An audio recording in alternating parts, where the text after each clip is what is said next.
Okay. Om.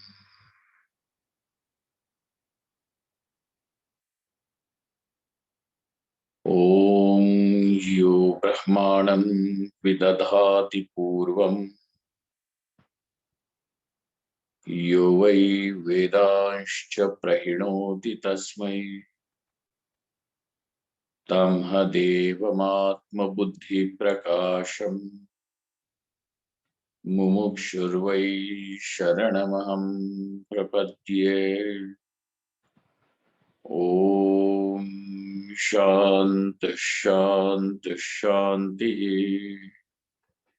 Om Namo Brahmadibhyo Brahma Vidya Sampradaya Kartribhyo Vamsharishibhyo Mahatbhyo Namo Gurubhyah Sarvopaplavarahitah Prajnanaghanah प्रत्यगर्थो ब्रह्मैवाहमस्मि ब्रह्मैवाहमस्मि ओम।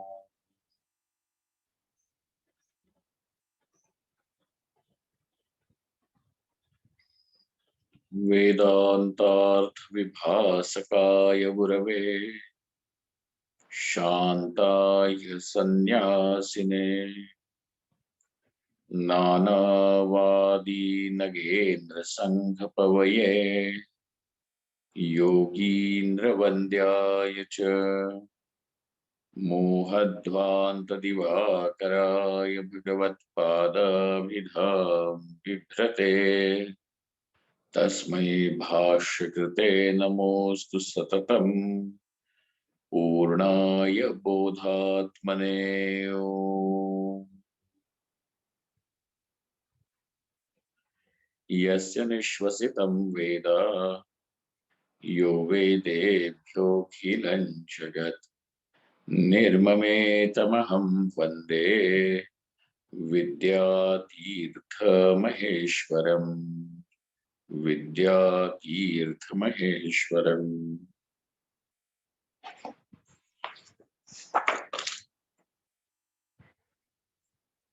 In explaining Jeevanmukti in terms of steady wisdom, the section from second chapter of Bhagavad Gita, which describes the man of steady knowledge.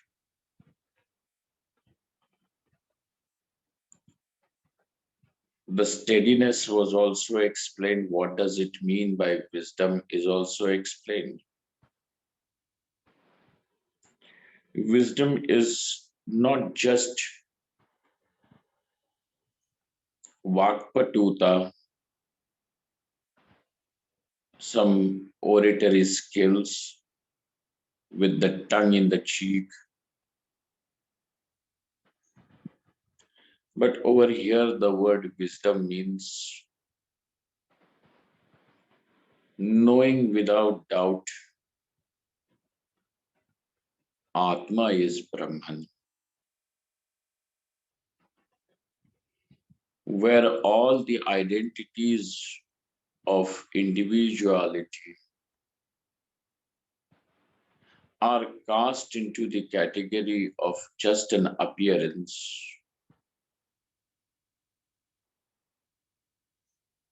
And therefore, even the vyapar, the worldly transactions or the transactions of this person in whom the knowledge has dawned, also carry the flavor of his inner peace, fulfillment.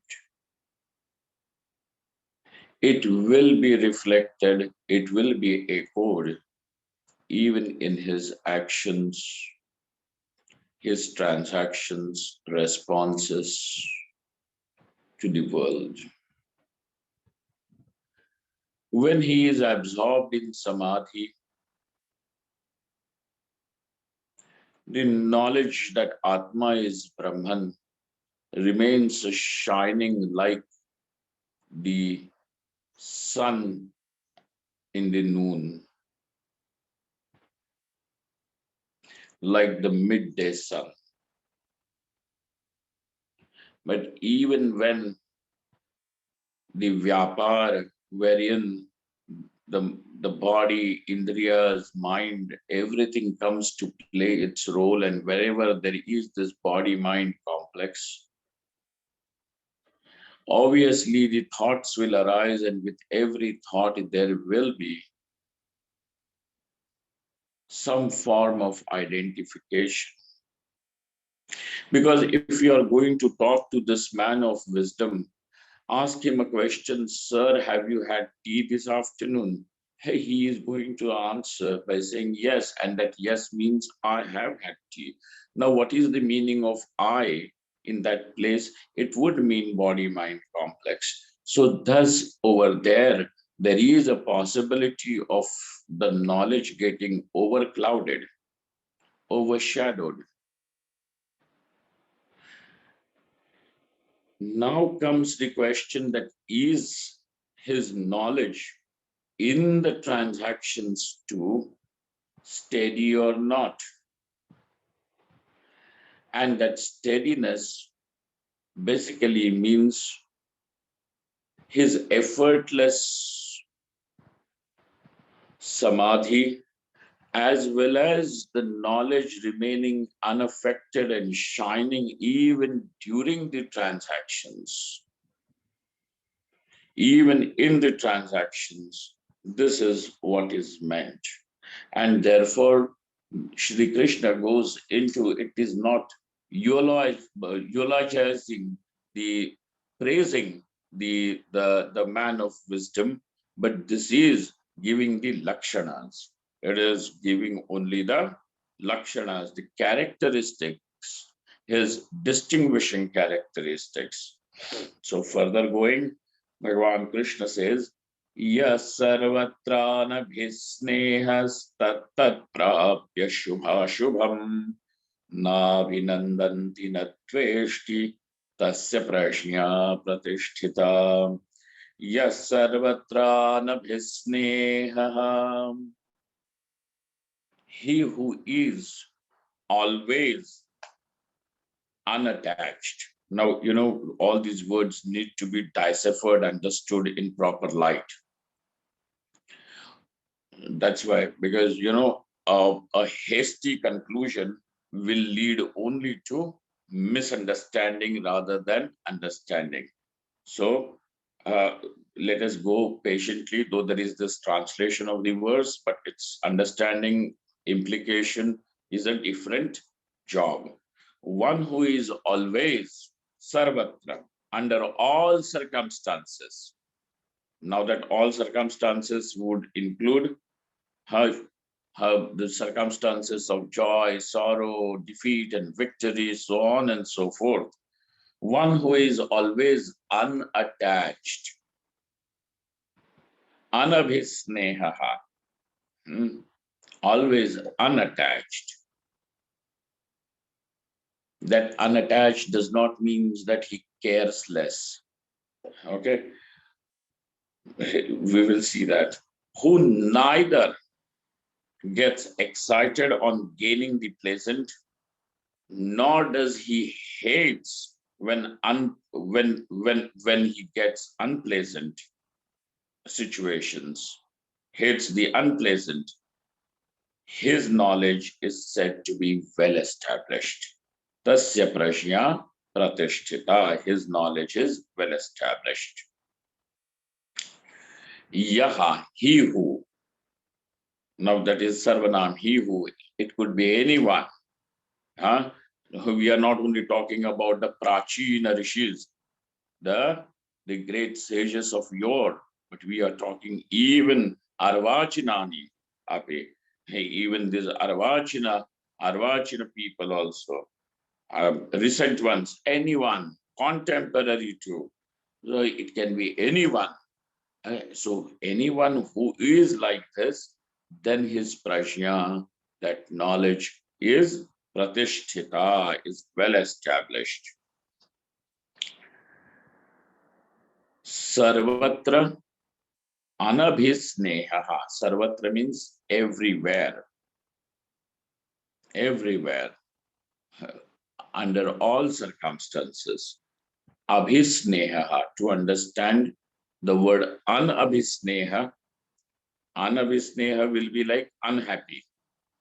Happy, and then there is a prefix an. So over here also there is an Sanskrit prefix an, and the word is abhisneha.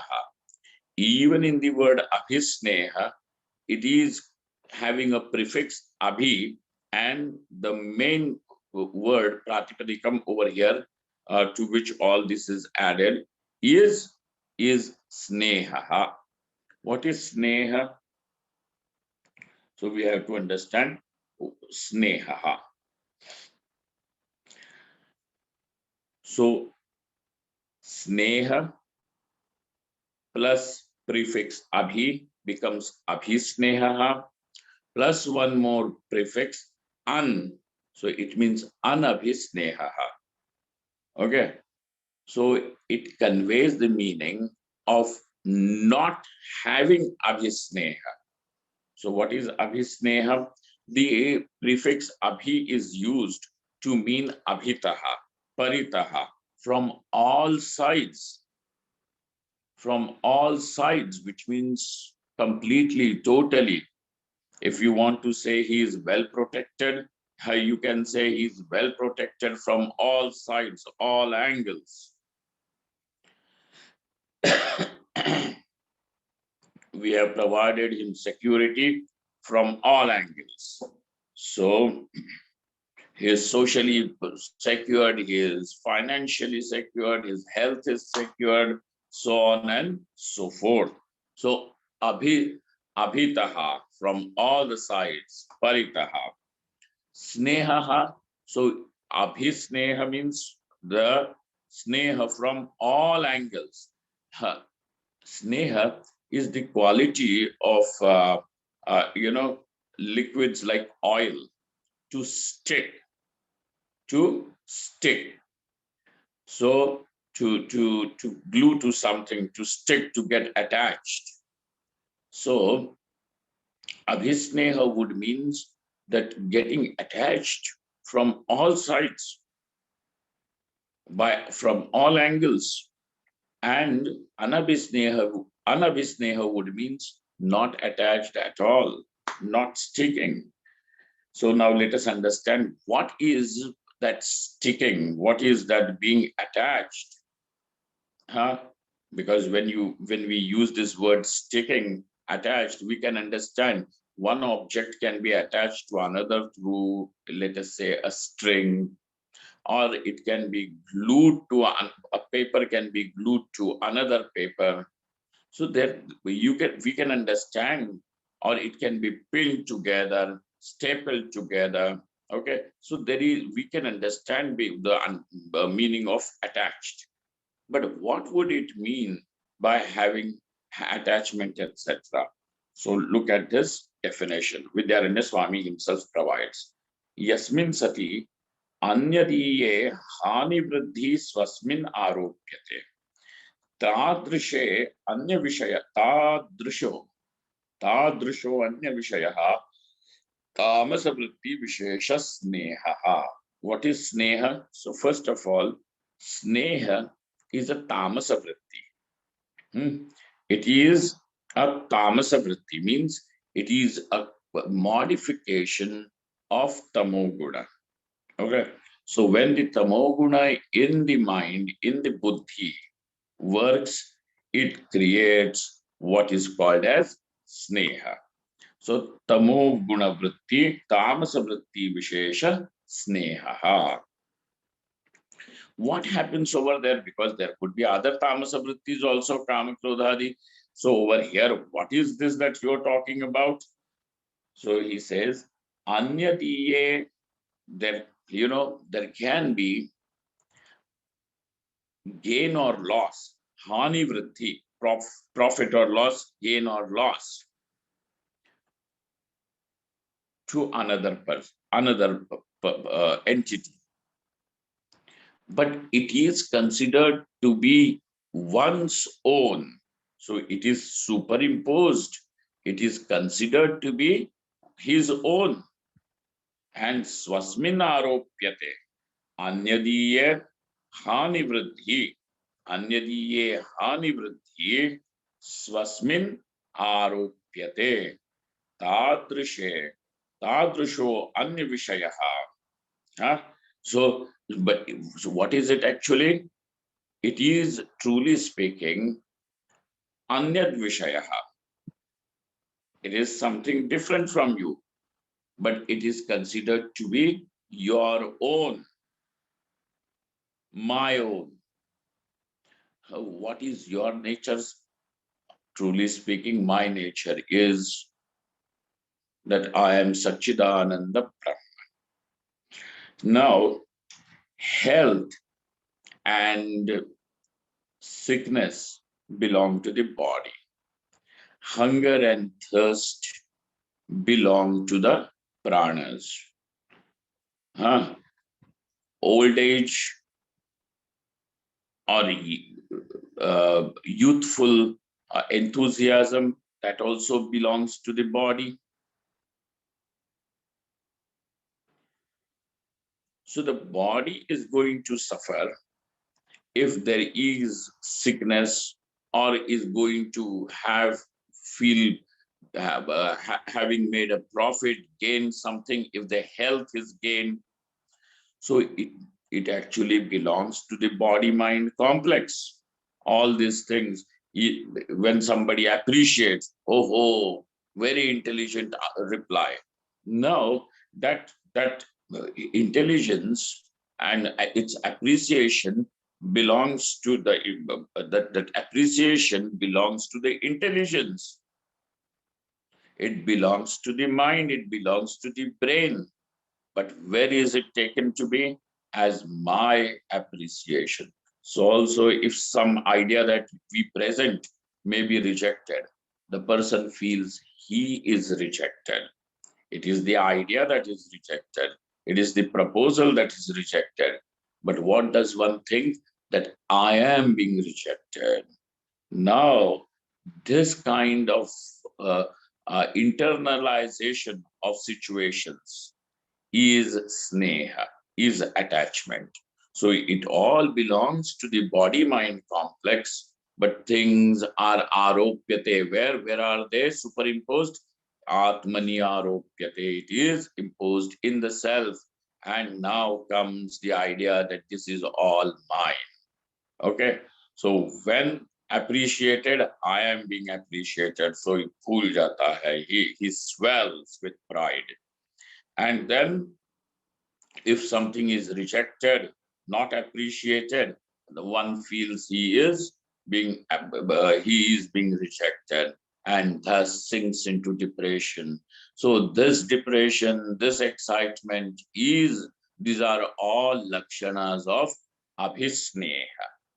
But he who knows Atma is Brahman, so for him, not being this body mind complex, the body mind complex is only a vehicle.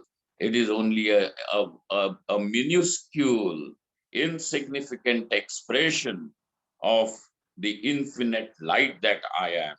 So he whose vision is clear about this.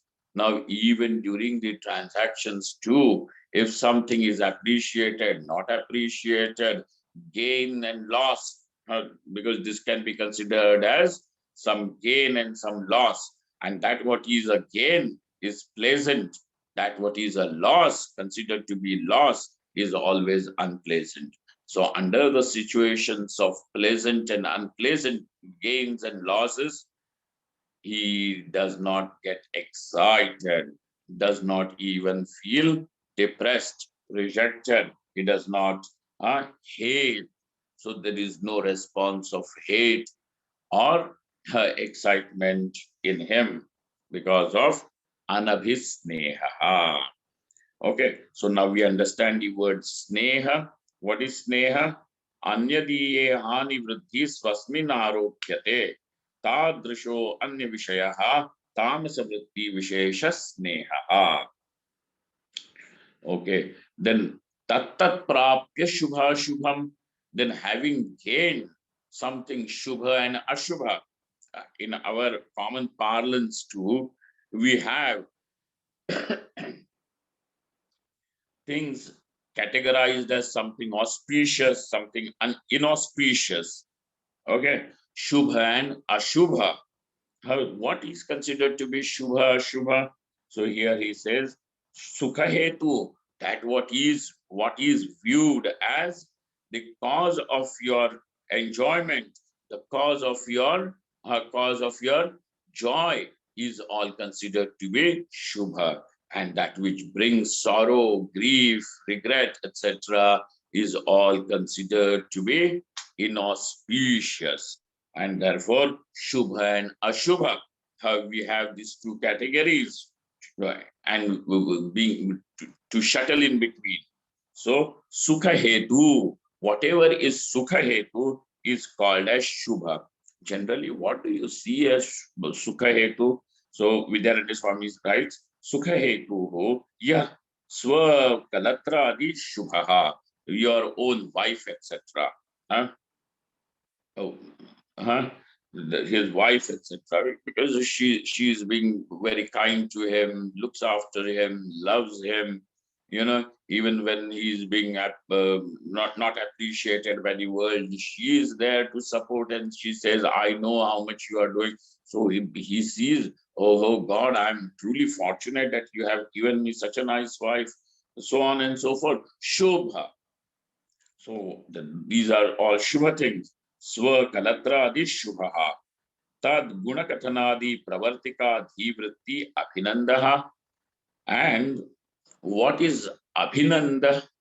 Abhinanda means, now again over here, you see that the word has got Abhi seated in it, prefix, Upasarga, Abhi, Abhinanda. What is Abhinanda? It is also a Dhivritti. It is also one form of thought, a modification of the mind. Tad gunakathanadi pravartika.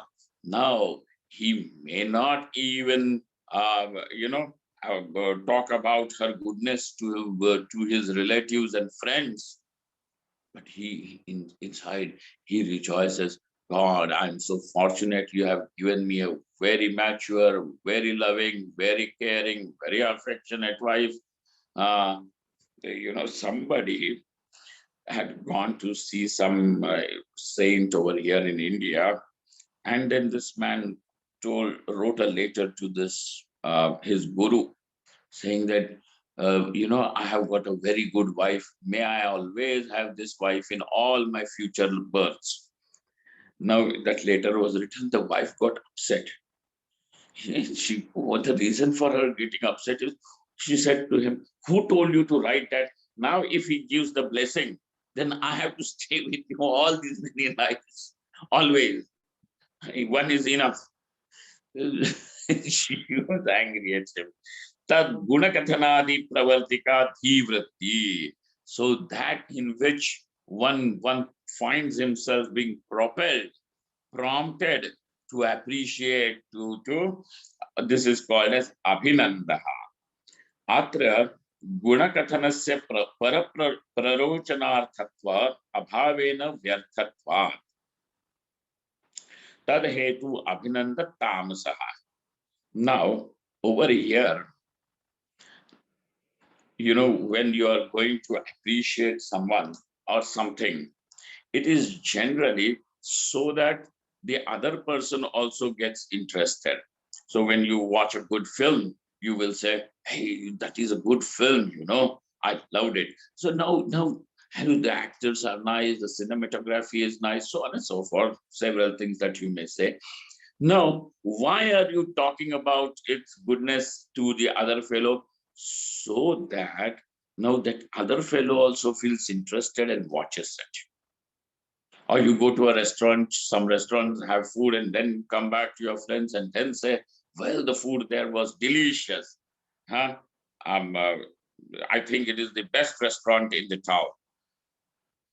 So by appreciating it, by that kind of an abhinanda, what is one doing is actually her paraprarochanam. What is he doing? That he is creating a ruchi, a sense of liking in the other fellow, in the other person. Para prarochana. Rochana means to like, ruchi, to feel interested. Now you're going to tell like that. Para prarochanartham. Now over there it is vyartha. Vyartha. And therefore, atra gunakathanasya paraprarochanartha abhavena vyarthatvad tad hetu abhinanda tamasaha. Abhinanda is also tamasa because it is in this case, it is not going to serve any purpose. It is not going to serve any purpose. Vyarthatvad. In fact,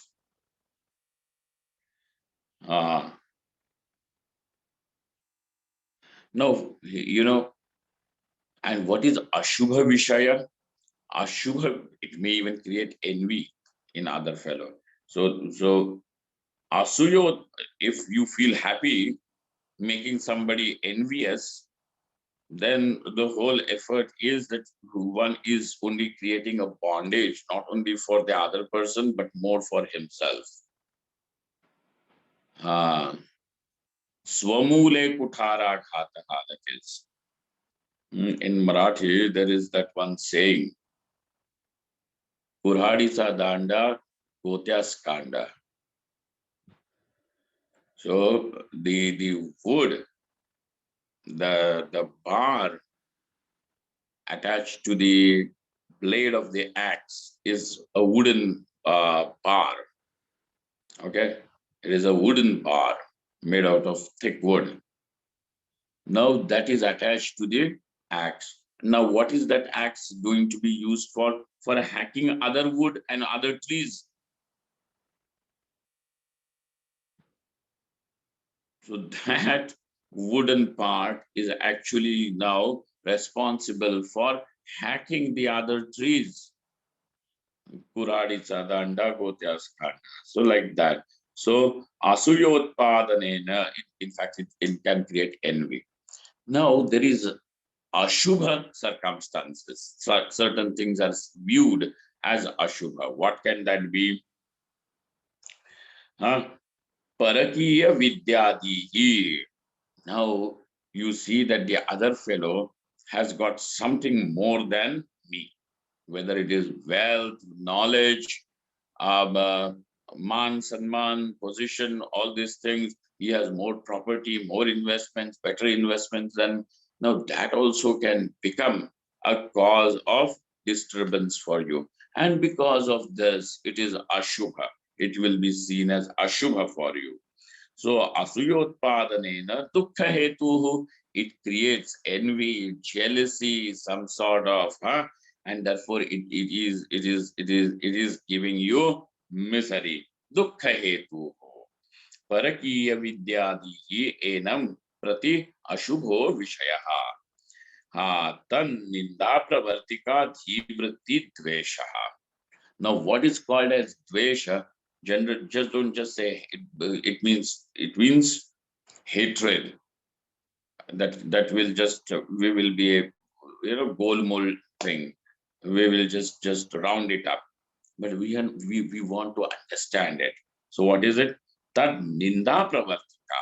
Now, because of this, one will be in some way forced to do the ninda. Ninda is, give me a nice word for ninda, somebody. Can somebody just give me a nice word for ninda? What happened? Am I just alone talking? Anybody knows any good word for ninda? Foul gossiping. Huh? Foul gossiping. No. No, no, no. Ninda is different. I mean, gossip And always will have an tiraskar, element. tiraskar, tiraskar. Tiraskar, yeah, but that is still in our Sanskrit word. Give me an English word for it, please. Ninda. Criticize, censure. Criticize, censure, yeah. Censure is also fine, yeah. Anything else? Censure is, yeah, censure.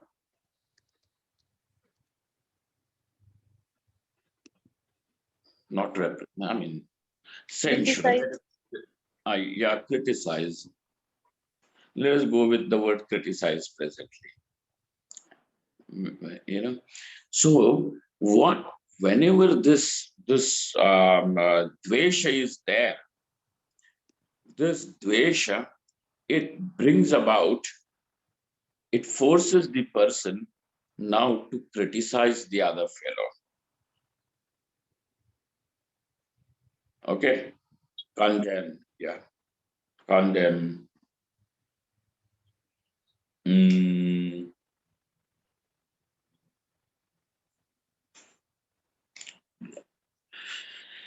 But if it is arising out of that envy, then you appreciate the other fellow.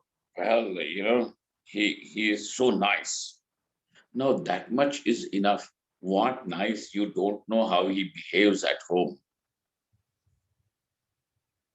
Now this, why were you prompted to do this? Because there is some form of that dvesha over there. Okay, pravartika dhivritti dveshaha. Sopi tamsaha. He even this dvesha is tamasa vritti. Tan nindaya. But why are you calling it tamas? It is nice. Now we like to hear something like that. He says tan nindaya nivaranarthatva bhavena vyarthatva. Okay, even if that fellow is having some dosha, but does it remove by your criticizing and talking over here? In fact, you are saying that because you were not able to appreciate the, or you were not able to tolerate the appreciation accorded to the other fellow. And that is why there was this ninda, the ninda pravartika dhivritti, and it is tamasa. That tamasa vritti also is not going to serve any purpose, and therefore it is vyartha. Because it is vyartha is the reason why it is called as tamasa vritti. Get that, please? Tam nindayaha nivaranarthatva abhavena vyarthatva. Sopi tamasaha. Te ete tamasa dharmaha katham vivekini sambhaveyuhu. Vivekini is Saptami Vibhakti. How these tamasa vrittis will be there in this Viveki, because for him Sattva Guna rides on the top. Sattva Guna remains predominant. Knowledge remains predominant, and therefore there is no occasion or there is no possibility for Tamoguna to ever take the main chair. And this is the reason why we are saying, Yes Sarvatra Anabhisneha Tattat Prapya Shubha Shubham Nabhinandanti Nadveshti Tasya Prajna Pratishtita. So now you see, for this Viveki person, for this Jnani, Sthita Prajna, whatever we may in general also call as goodness of a person is not, it is not cultivated. It is the result of Brahmajnanam being steady. And because for us, we are not going to see the Brahmajnanam, we are going to see his responses to the world. We are going to observe his transactions with the world. And from there, we are going to infer that he could be a Sthita Prajna. Okay. So these are the signs for us to understand, not for just to understand or judge someone, but it is meant so that we are also now walking the path of jnanam, of that knowledge, and then what should it lead to in order to observe oneself, because the lakshanas of sthita prajna will become the sadhanani for the mumukshu. Then further, yada samharate chayam kurmonganiva sarvashah indriyani indriyarthebhyas tasya prajna pratishthitam vyuthitasya samasta tamasa vritya bhavaha purva श्लोकाभ्याम अभिहितः समाहितस्य तु न वृत्तयः एव सन्ति कुतस्तामसत्वा शंका इति अभिप्रायः. Now the one who, now this particular shloka is also very, very, very popular because it gives you an analogy of a turtle. Just as a turtle is able to withdraw its limbs whenever it sees any danger. So it withdraws the limbs into its shell, and of the tortoise or of the turtle, it withdraws the limbs inside the shell and stays protected inside till it feels that the danger has subsided. So over here, even this person, he who is able to withdraw his senses, the one who has mastered the art of withdrawing and staying inside, whenever there are these situations, indriyani indriyarthebhyah, withdrawing from where? From the indriyartha, shabda sparsha rupa rasa gandha, withdrawing from there. Tasya, he who is able to withdraw at his will, effortlessly, his prajna is pratishtita, is what is said. Vidyaranya Swamiji talks about this.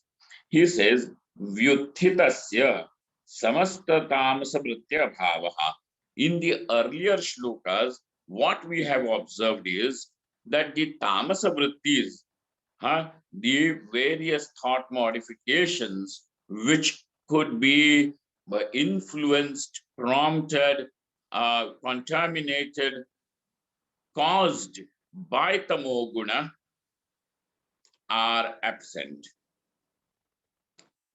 Absent where? Even in his transactional mode. Even in his transactional mode, it is all absent. Vyuthitasya. So we are not talking about samadhistasya. So vyuthitasya samasta tamasa vritya bhavaha purva shlokabhyam abhihitaha. The earlier two shlokas have given us this idea that even in his transactions, the tamasa vrittis are absent. Now, samahitasya tu, but when he is in samadhi, what happens? Vrittayaha eva na santi. The whether tamasa vrittis or satvika vrittis, none of the vrittis are there at all. And therefore, kutas tamasatva shanka. Kutas tamasatva shanka. How can we even suspect? How can even we suspect any tamasa vritti in that state of samadhi in him? Shanka iti abhipraya. This is the abhipraya of the shloka. Abhipraya means this is the implied meaning of this verse when talking, giving the analogy of a turtle. Okay, so kutas tamasatva shanka iti abhipraya. This is the implied meaning. Further, Vishayaha vinivartante niraharasya dehinaha rasavarjam rasophyasya param drishtva nivartate. Vishaya vinivartante niraharasya dehinaha rasavarjam rasophyasya param drishtva nivartate. For the one who does not feed the senses, nirahar. Nirahar means the one who does not feed the senses. The one who does not feed the senses, then what happens? The senses come back to him. When the senses are fed, when you give them their fields for them to run amok, they are going to run amok and create a chaos. So the senses come back to oneself. Vishayaha, over here, Vishaya means senses. Vishayaha nivartante. The meaning of word Vishaya over here is not objects, okay? The Vishaya over here is in the sense of the sense object, senses themselves. Vishayaha vinivartante. How do the senses return back to him? Because when you're talking about withdrawal, which means coming back home, coming into the shell, coming inside. So how do they return back? Because he is not feeding them, encouraging them. Oh, let us go see that. Let us go watch that. Let us eat. No, whatever comes is fine, and whatever is in accordance with dharma will be followed by me. So this is just by following dharma itself, we are helping the senses. We are creating a situation for ourselves to withdraw from unwanted things. Okay, from unwanted things. Senses come back to oneself, and then even if somebody is able to withdraw, the longing may remain. Now you are going on the street and you come across this something, let us say a restaurant, and you see, oh, this is the restaurant, the food here is delicious. And then you say, but I will come along with my wife and my children, and you withdraw from there. Now you could have had gone in, you could have had eaten the food or had drink, whatever is nice over there, who considered nice, had and come back. But why did you withdraw? Because of some reason. Hey, though you have withdrawn, but you have not dropped the idea of visiting it, because the longing is still there. So though there may be withdrawal, but rasa may be still there, rasavarjam. The rasa may be there. Rasa is a form of subtle longing. It is a subtle longing. Longing may be left behind. But in case of a person who has had the vision of his completeness, of him being Brahman, having seen Brahman, param drishtva, even that longing also now disappears. Even that longing also disappears. Rasa also goes away. But when? Param drishtva. Param drishtva nivartate. Rasa api asya param drishtva nivartate. Now let us see how does Vidyaranya Swami has to add to this. Prarabdha karma sukha dukkha hetun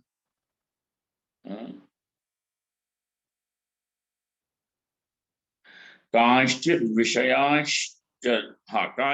विषयान् चंद्रोदयांधकारादि रूपान् स्वयमेव सम्पादयति. Okay, this is fine. The sentence is, our prarabdha karma, whatever the prarabdha karma, the result of that karma now is going to arrive, it will come in form of pleasant and unpleasant situations, which are not created by you, or which could be even common to all, because that is everybody's prarabdha. Let us say Chandrodaya. He gives you two examples. Okay, Chandrodaya, like on a summer evening when you see the full moon rising in the sky. Oh, that is a great feeling. That itself, the Chandrodaya itself gives you, those who have actually witnessed, seen, not in, chaos of your friends and, with the loud music, just by yourself on your terrace or when you are alone, to watch the rising moon, full moon, is a very, very pleasant experience. So also on a dark fortnight of Amavasya, when everything is pitch dark, and we are talking about those days, pitch dark. Now this darkness, you are not even able to take a step further confidently. You will do chachpada, you will, one will keep on, stumbling, etc., and then walk little diffidently. So, andhakaradi rupan swayameva sampadayati. The prarabdha brings certain situations like this by itself, pleasant and unpleasant. Prarabdha brings it. Swayam sampadayati. Anyanstu गृहक्षेत्रादीन पुरुष उद्योगद्वारेण. Now your wealth, property, etc. is also prarabdhadina, but it will require certain effort also of the person in that direction. Okay, it is prarabdham, but it will also require efforts of the person in that direction. So griha kshetra, griha means your house, and then kshetra is the fields of property, various properties. Okay, purusha uddyogatvarena, through that person's certain efforts. Tatra chandrodayaha पूर्वेण इंद्रियादि संहार लक्षणेन समाधिना एव निवर्तन्ते नान्यथा. Now we are talking about situations which are uncreated, pleasant or unpleasant, both. To get rid of these kind of situations which are uncreated by a person over there, how can you get rid of that? Through samadhi. Samadhi na eva nivartante. Nanyatha. It cannot be avoided without samadhi. Grihadayastu samadhim mantarena api nivartante. But getting pleasant and unpleasant situations which require your participation do not require samadhi to avoid it. Then what does it require? Just your absence of participation over there. One's absence of participation. Now look at that. So samadhi, chandrodayaha purvena indriyadi samhara lakshanena samadhina eva nivartante. Samadhina eva nivartante. Those situations, chandrodaya antakaradi. Nanyatha. There is no other way out from there. But grihadayastu, over here we are talking about profits and losses and things like that. Over there, samadhi mantarena api nivartante. Okay, so aharanam aharaha udyogaha. So now if you have understood this much, now we are going to talk about the withdrawal, because now over here withdrawal is important.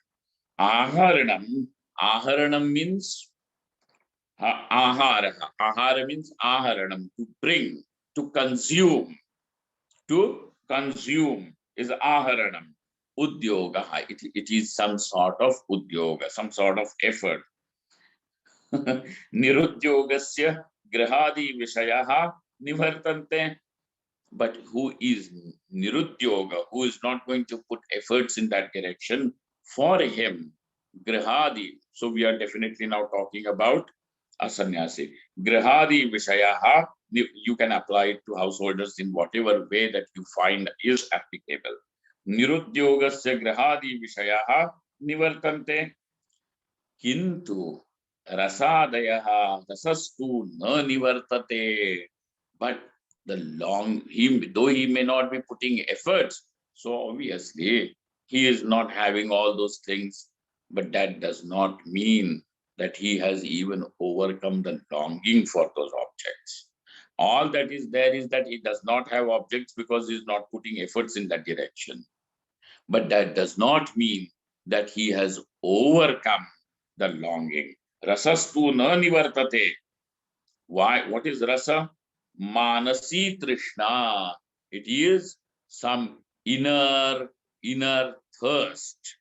Manasi Trishna. It is an inner thirst. Feeling thirsty, parched like that. Sopi Paramananda Rupasya Brahmano Darshane Sati Swalpananda Hetubhyaha Nivartate. Now this rasa, this inner thirst also goes away when by seeing, by experiencing one's own fullness, completeness. That completeness means infinity. One's own, not oneself as infinite sukham. And therefore, because one is already infinite, what can be added and what can be taken away? And therefore, there is no rasa left over there.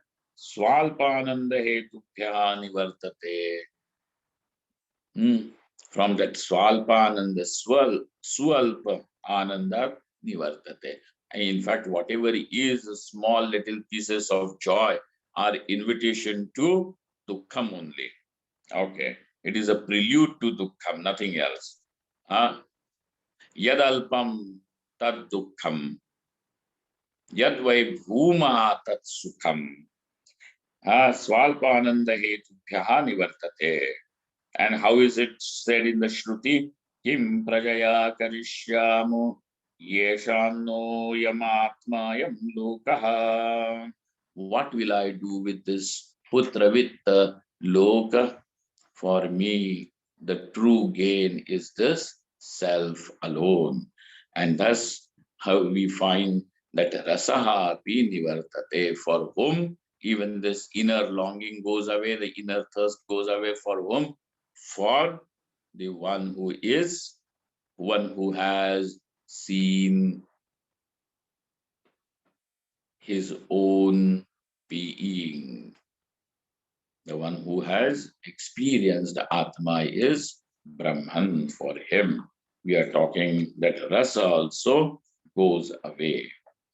Now, Bhagavan Shri Krishna, in this very section of Sthita Prajna, he is also going to tell us what is it that is responsible that can cause disturbance to the knowledge and make it unsteady.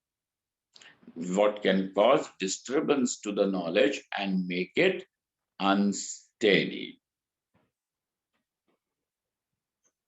That is, and how to overcome it is the content of the next two shlokas. We will see that when we meet on Monday morning. Till then, contemplate on this. Okay, on this Sthita Prajna. Om yasya nishvasitam vedah yo vedebhyo khilan jagat nirmame tamaham vande vidyatirthamaheshwaram Vidyatirtha Maheshwaram. Om Purnamadaha Purnamidam Purnat Purnamudachyate Purnasya Purnamadaya Purnamevavashishyate. Om Shanti Shanti Shanti. Where is it gone?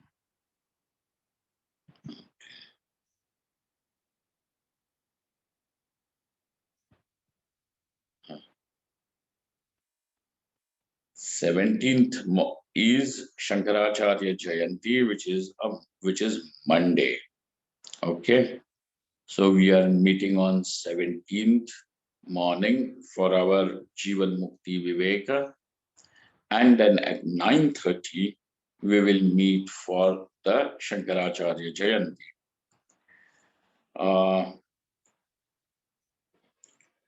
There will be two parts in which we will do the Shankaracharya Jayanti. One is wherein I will speak about on certain section of Shankar Digvijaya. Shankar Digvijaya is a text which was authored by Vidyaranya Swami himself as Madhava. So it is called as Madhaviya Shankar Digvijaya. And after that 11th, 12th century, several Digvijayas have come into existence following the very footsteps of Madhaviya Shankar Digvijaya, but with some variations in the historical records. Nevertheless, the most popular and is Madhaviya Shankar Digvijaya, based on which Swami Kashikanandji in the recent times has composed another Shankar Digvijaya.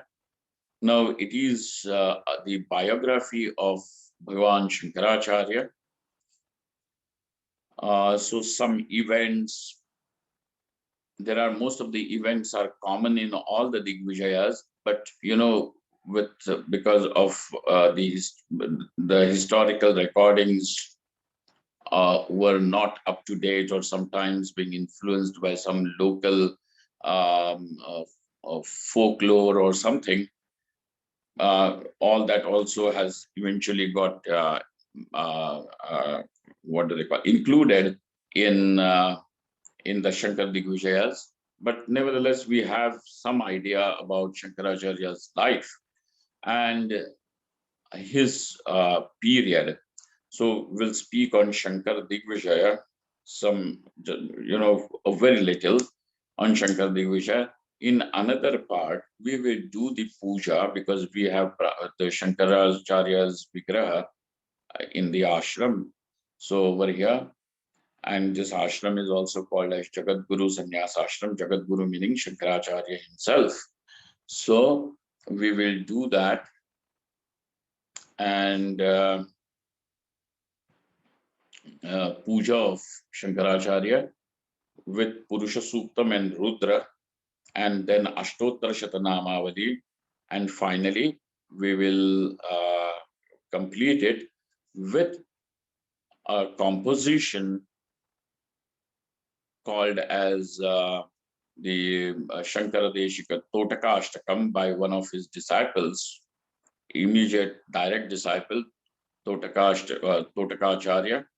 We will complete that, we will do that and sing that, and end this Shankaracharya celebration on Monday morning. So this is the program. So we will meet twice on Monday morning. Thank you very much.